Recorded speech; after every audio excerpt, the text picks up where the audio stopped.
What will Coach Andy Reid cook up in his 11th year as KC's head coach? Well, we know burgers will be consumed, cheeseburgers that is, because we know he loves them, and the team will be consumed by trying to repeat as NFL champions. And for more with Andy Reid, we send it out to our Jonathan Jones, who actually spoke to him one-on-one. Take a listen. Jonathan Jones alongside two-time Super Bowl winning head coach Andy Reid. And Andy, I say two-time, obviously we want to make it three. There's going to be plenty of talk about repeating. How do you manage the expectations early in camp right now? Yeah, well, 32 teams want to win the Super Bowl, and so we understand that.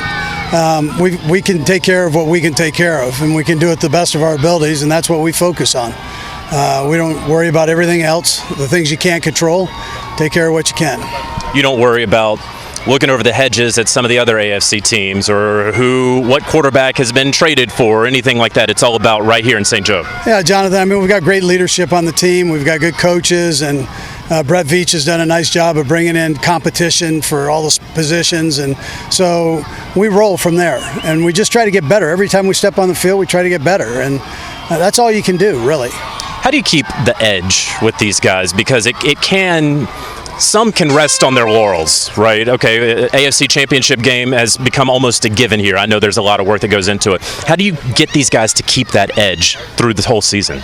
Yeah, well, that's a responsibility for all of us. I mean, it's a mindset for all of us, and it's a great challenge for all of us. So but that's what we do, and the story's not told until the end. I mean, we haven't done anything yet, so we've got to make sure that we do just what you're saying. You maintain that every day. Don't worry about doing it, just do it. And so that's what we try to focus on. How do you lean on Patrick as obviously the leader of this team and of this offense, especially with the young guys at wide receiver, the young guys everywhere on this team? How do you lean on him to make sure that edge is maintained? Yeah, well, we have a phenomenal locker room, and he's the head of that. And so he comes out and he wants to be great every day. And he demands that from the guys around him, and that goes over to the defensive side too. We've also got other good leaders that also demand that. But obviously Patrick's in a position there, that quarterback position, where people are looking at you and how you go about your business, and nobody does it better than he does that way. Is the sky the limit for him? I mean, what's next for Patrick Mahomes, the NFL and Super Bowl MVP? Jonathan, I've said this before. It's like being a farmer, man. The work's never done. You can always work on something.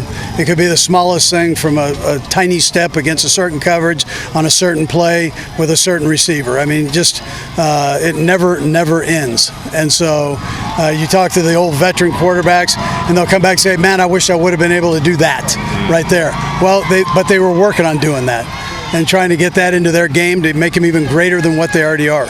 So what's the coaching for you when it comes to Patrick, where, hey, that was good, Patrick, even though it may have been great? Are you always having to use the carrot and the stick with Patrick Mahomes? Yeah, with great players, and you're a coach of a great player. I've been very fortunate to be around some great ones. And the great ones want you to find something to make them even greater than they are. And then they attack it. And they not only attack it at practice, but then they take it and they use it. They put it in their toolbox and go use it during a game or scrimmage, whatever it might be, but in a live situation.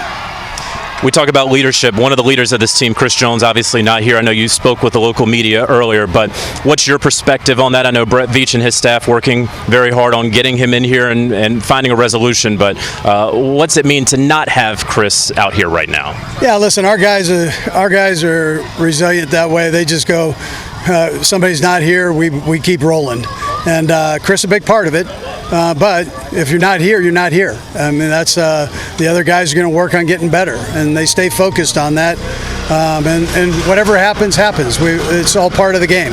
It is a bit unusual with your Chiefs the last several years. I can't think of another top tier sort of camp holdout. How do you deal with that when it's not something you've really dealt with in the last several years with what you're building? Yeah, listen, I don't worry about it. I expected him to be here, but he's not, and so we move on. Is there any thought to you? I assume you're a day-by-day guy, but you're also a football historian, and you know that with 4 wins, you're going to pass the legendary Tom Landry on the all-time coaching list. Have you allowed yourself to think at all about legacy and things like that right now? No, I mean, it's humbling that you say that. I let Ted take care of all that. our personnel director. So I don't worry about all that. In the NFL, you're only good as this game that's coming up. So that's how that works, and so we stay focused on that. I've never worried about that other stuff. And one last question for you, Coach. 27 teams in the NFL are doing joint practices. 13 are doing multiple joint practices. I don't think you all have ever done a joint practice here in Kansas City. Why is that, and why is the work that you guys do with one another good enough for you? Yeah, well, we get good work and we get good competition. Our guys know how to practice against each other. And I feel like we get a lot done and we still keep it in-house. So if I thought otherwise, then I'd do the other thing. But I think the way we go about it is a good way to go. The in-house is crucial for you?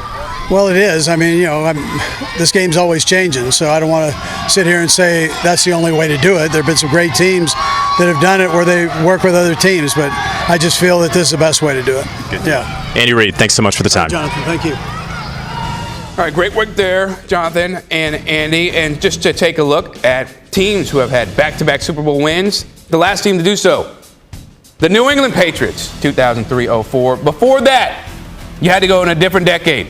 The Broncos, 97-98, then the Cowboys, 49ers, then in the 60s, the Green Bay Packers. Of course, Kansas City won the Super Bowl last season against the Eagles.